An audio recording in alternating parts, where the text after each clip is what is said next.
Merci pour votre constante fidélité à Chérif La Télévision. Mesdames et messieurs, bonsoir. Bienvenue aux informations de ce jeudi 25 octobre 2018.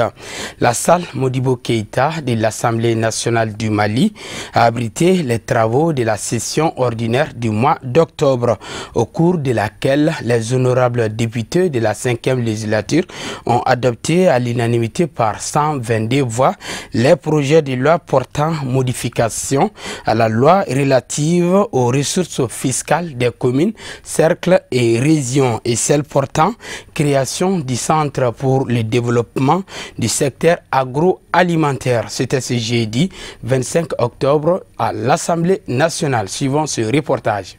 Dans le cadre de l'harmonisation des législations des États membres de l'UEMOA en matière de finances des collectivités territoriales, le gouvernement du Mali a adopté cette directive de l'UEMOA qui définit les rôles et les responsabilités des acteurs en matière de fiscalité. Aujourd'hui, la loi qui a été présentée par la Commission d'administration territoriale et décentralisation et qui est portée par le ministre de l'économie et des finances, c'est une loi relative aux ressources financières des collectivités territoriales. C'est au fait une loi modificative de la loi 036 du 15 juillet 2011 relative aux ressources fiscales des communes, des cercles et des régions en République du Mali. Et ce que nous avons fait aujourd'hui, les grandes lignes, c'est quoi? C'est de revoir un peu, conformément aux directives de l'UEMOA, de voir l'administration des impôts et des taxes des collectivités territoriales et préciser les rôles et les responsabilités des différents services techniques et des collectivités territoriales dans la mobilisation des ressources financières des collectivités. Il s'agissait aussi, à travers cette loi, de voir quelles sont les dispositions que le gouvernement devait envisager pour permettre une meilleure mobilisation des ressources financières des collectivités, parce que la décentralisation, c'est une réforme qui ne peut marcher que par la mobilisation des ressources locales. On doit compter d'abord sur les efforts nationaux et sur nos ressources nationales avant de compter sur les ressources de l'extérieur. Les ressources de l'extérieur doivent toujours être des ressources additionnelles. Mais tout le monde sait aujourd'hui que le gros problème de la décentralisation, c'est la disponibilité des ressources financières. C'est que aujourd'hui, des communes qui auraient dû avoir recouvrent d'abord des budgets de 200 ou 300 millions, c'est des communes qui ont des budgets de 20 ou de 30 millions. Après, même ces 20 et 30 millions, les communes ont des problèmes pour pouvoir les mobiliser, pour pouvoir avoir ces 30 millions et faire face à l'objectif principal de la décentralisation qui est l'amélioration des services rendus aux populations. Le deuxième projet de loi portant création du Centre pour le développement du secteur agroalimentaire cadre parfaitement avec la politique nationale de développement industriel qui est indispensable pour le décollage économique de tout pays. Discuter d'un projet de loi portant création d'un centre d'agriculture, le centre de développement agricole, le CDA, qui permettra bien entendu, en tout cas, de pouvoir permettre une meilleure transformation de nos produits locaux et même valoriser davantage l'agriculture. Nous avons, en tout cas, à ce niveau, donné notre quitus au gouvernement parce que nous savons que le Mali est un pays agricole par excellence et qu'il faudrait aider l'agriculture. Au-delà de 15% qui sont alliés à l'agriculture, il est important d'avoir d'autres unités. Il est important de dire que le CDA était un service rattaché au secrétariat général du ministère de l'Agriculture, mais nous avons pensé que, vu son importance, il est important qu'on puisse l'ériger en EPA, en établissement public à caractère administratif, et c'est ce quitus-là que nous avons donné au gouvernement ce matin. Ces différents projets de loi, initiés par les ministres de l'économie et des finances et celui du développement industriel et de la promotion des investissements, ont été adoptés par le Conseil des ministres. La mission d'observation électorale de l'Union européenne a remis à la haute autorité de la communication son rapport final sur l'élection présidentielle du 29 juillet et du 12 août au Mali. Ces rapports détaillent l'analyse de l'ensemble du processus électoral et formulent 29 recommandations techniques en vue des scrutins futurs. C'était ce mercredi 24 octobre au siège de la haute autorité de la communication sise à Amdalaï ACI. Pour plus de détails, écoutons la chef de la mission de l'Union européenne au micro de nos reporters Samaïra Sanogo et Ibrahim Koulibaly. Oui, et aujourd'hui on a présenté notre rapport final avec 29 recommandations, mais laissez-moi d'abord commencer par remercier l'institution au nom de la HAC et remercier le président de cette institution pour nous avoir reçus ici, et, mais surtout pour avoir entretenu avec nous un dialogue, un débat qui nous a permis de pouvoir présenter notre rapport personnellement et à cette institution. Donc, ces recommandations qui sont contenues dans ce rapport sont le fruit d'un travail qu'on a fait ici au Mali. Et c'est depuis le 19 juin que nous sommes ici, 19 juin, une mission qui a duré jusqu'au 30 et qui a continué à faire des observations même après le jour du scrutin. Donc ce qu'on attend est que le législateur à qui on a remis ce rapport final, les différentes institutions qui se sont impliquées dans le processus électoral puissent tenir compte de ces recommandations. On sait que le Mali c'est un pays souverain et on remet ces recommandations. On a été appelé au Mali par les autorités et on essaie de donner notre contribution et d'être au service du peuple malien. Oui, c'est que ces institutions, le législateur, puissent tenir compte de toutes les recommandations contenues dans ce document. Je suis sûre que certaines recommandations, puisqu'on a fait un tableau de 29 recommandations, mais il y a aussi une liste de 10 recommandations qui sont principalement axées sur la transparence, l'inclusivité, peuvent être appliquées dans le bref délai et servir pour le prochain scrutin. Et je suis sûre que le législateur malien, dans son travail, saura tenir compte de tout ça. Et le travail qui a été fait par notre mission d'observation électorale a été fait en collaboration avec le peuple malien, les observateurs nationaux, internationaux, la communauté internationale. Et je dois dire que ce travail a été le fruit aussi d'un cadre de concertation qui a permis d'arriver au jour du scrutin avec un dialogue ouvert envers tout le monde et avec tous les acteurs, tous les candidats et tous les acteurs politiques. Ouverture ce jeudi de la 5e édition du Salon de la formation professionnelle et de l'emploi au Mali, SAFEP 2018 au mémorial Modibo Keïta. Placé sous le haut parrainage du ministre de la Jeunesse, de l'Emploi et de la Construction citoyenne, M. Amadou Koïta, elle s'est vu un créneau d'échange et de rencontres entre les acteurs de la formation professionnelle, les professionnels du recrutement et les jeunes en recherche d'emploi et d'opportunités entrepreneuriales. Amadou Diallo et Baba Keïta. Cette 5e édition du Salon de la formation professionnelle et de l'emploi du Mali, SAFEP 2018, est une initiative de l'agence Natou Communication en partenariat avec le ministère de la Jeunesse, de l'Emploi et de la Construction citoyenne. Le SAFEP 2018 a pour objectif d'améliorer la compétitivité et la création des entreprises au Mali. Un partenariat public-privé, nous cherchons à insérer les jeunes diplômés sans emploi, nous cherchons à insérer des jeunes sans qualification dans le cadre de ce partenariat que nous sommes là aujourd'hui. Nous avons programmé comme activités telles que la coupure de ruban symbolique, après le discours, l'ouverture. Nous allons faire des débats sur beaucoup d'autres thèmes à travers d'autres partenaires tels que FIER, APEJ, ANPE. Ce sera pour 3 jours et il y a des centres d'exposition. Je dois dire que j'ai été très agréablement surpris et surtout réconforté de constater une certaine évolution du point de vue de la participation des jeunes au salon pour la formation professionnelle de l'emploi.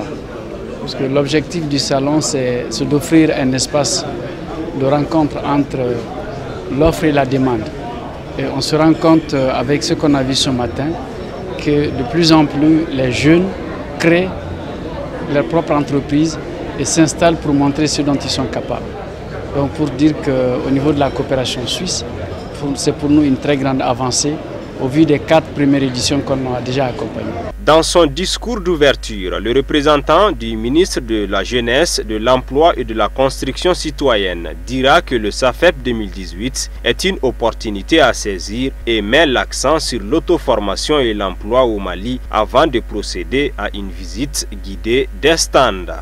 Ce salon est une opportunité à saisir en même temps qu'il permettra de combler le déficit d'information et mettra également l'accent sur l'auto-emploi. C'est pourquoi j'en appelle à la mobilisation des jeunes et de tous les demandeurs d'emploi, première cible de ce salon pour une parfaite réussite, car il s'agira de communiquer sur les différentes opportunités d'emploi offertes aux jeunes et aux sans-emploi, tant par les initiatives publiques que par les initiatives privées. Il s'intègre également dans le sillage du cadre stratégique pour la relance économique et le développement durable, CRED 2016-2018, et se trouve en parfaite adéquation avec la lettre de mission adressée au Premier ministre par le Président de la République, Son Excellence M. Ibrahim Boubacar Keïta. Cette 5e édition du SAFEP 2018, qui a démarré aujourd'hui, se poursuivra jusqu'au 27 octobre au mémorial Modibo Keïta. Elle sera une véritable opportunité de choix pour les acteurs de la formation professionnelle, de l'emploi et de l'entrepreneuriat de promouvoir leurs activités grâce à des expositions itinérantes. Le SAFEP 2018 aura aussi pour but de répondre à des problèmes que rencontrent spécifiquement les demandeurs d'emploi au Mali. Voilà, suivons à présent le tour d'horizon de l'actualité africaine et internationale en bref et en images commenté par Sadio Sidibé.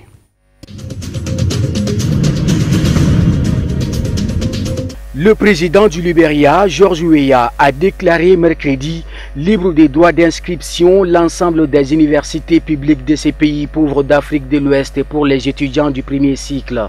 Au pouvoir depuis janvier, l'ancien attaquant du PSG et du Milan AC a expliqué avoir pris cette décision après avoir été alerté par les dirigeants de l'université sur les difficultés rencontrées par les étudiants, notamment en raison de la chute du dollar libérien face au dollar américain. Les deux monnaies légales dans les pays. Sur quelques 20 000 étudiants ayant fait les démarches pour s'inscrire, seuls 12 000 assistent aux cours, dont 5 000 grâce à des bourses. Les 8 000 autres ne peuvent pas suivre les cours en raison de leur manque de moyens financiers ou d'aide. Avant même que le Parlement éthiopien n'approuve la nomination de Sahle-Work Zewde à la présidence du pays jeudi, la diplomate chevronnée avait déjà reçu des messages de félicitations sur les médias sociaux. Sahle-Work Zewde est diplomate et représentante de l'Éthiopie aux Nations Unies, poste dont elle a déjà démissionné. Elle devient la 4e chef de l'État en Éthiopie depuis l'adoption de la Constitution en 1995. Auparavant, elle avait été ambassadrice en France, à Djibouti, au Sénégal et la représentante permanente de l'Éthiopie auprès de l'autorité intergouvernementale pour le développement IGAD, le bloc régional est-africain. Bien que la fonction de président de la République ne soit qu'honorifique, étant donné que toutes les prérogatives ou presque sont dévolues au Premier ministre. L'élection de Sahle-Work Zewde intervient après que le Premier ministre Abiy Ahmed a mis en place une équipe gouvernementale composée de 10 femmes et 10 hommes.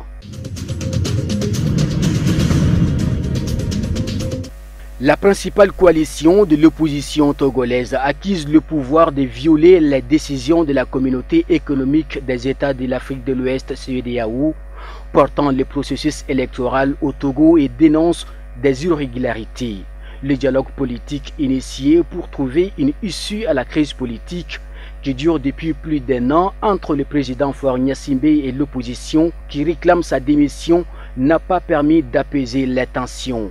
Alors que des élections législatives et locales sont prévues en décembre, la coalition des 14 partis politiques à l'origine des manifestations qui secouent le pays a dénoncé mardi 24 octobre des irrégularités dans l'organisation du scrutin, proteste contre la nomination au sein de la commission électorale et dit craindre des fraudes lors du vote. L'actualité aux États-Unis, des colis potentiellement explosifs ont été envoyés à plusieurs personnalités démocrates, dont Barack Obama et Hillary Clinton. Le siège de la chaîne CNN à New York a été évacué après la découverte d'un colis dissimulant également d'un engin explosif. Le parquet destiné à Hillary Clinton, rivale démocrate malheureuse face à Donald Trump à la présidentielle de 2016, a été intercepté mardi lors d'une vérification de routine, a indiqué le Secret Service dans un communiqué. Celui destiné à l'ex-président démocrate Barack Obama a été intercepté mercredi matin. Aucun des colis n'est parvenu à ses destinataires, dont la vie n'a pas été mise en danger. A précisé cette même source, personne n'a encore revendiqué l'envoi de ces colis. La Maison-Blanche a rapidement dénoncé ces envois.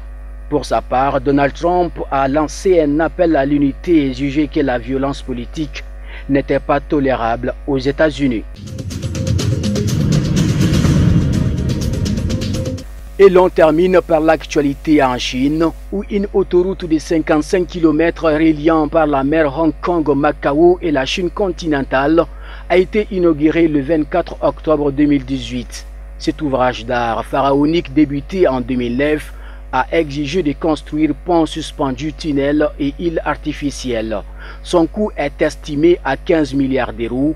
La gigantesque autoroute maritime à 2 fois 3 voies reliant Hong Kong, Macao et la Chine continentale a été ouverte à la circulation le 24 octobre dernier. Cette infrastructure pharaonique, longue de 55 km, est présentée par Pékin comme le pont maritime le plus long du monde. L'inauguration de cet ouvrage, qui traverse l'immense delta de la rivière des Perles, a eu lieu la veille le 23 octobre dernier en présence du président chinois Xi Jinping. Une fois en service, ces gigantesques autoroutes raccourcira drastiquement le temps de voyage en véhicule de Hong Kong à Macao, situé de chaque côté du delta.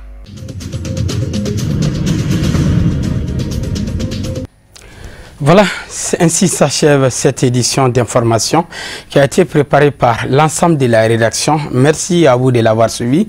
Le programme continue sur Chérif La Télévision. Au revoir.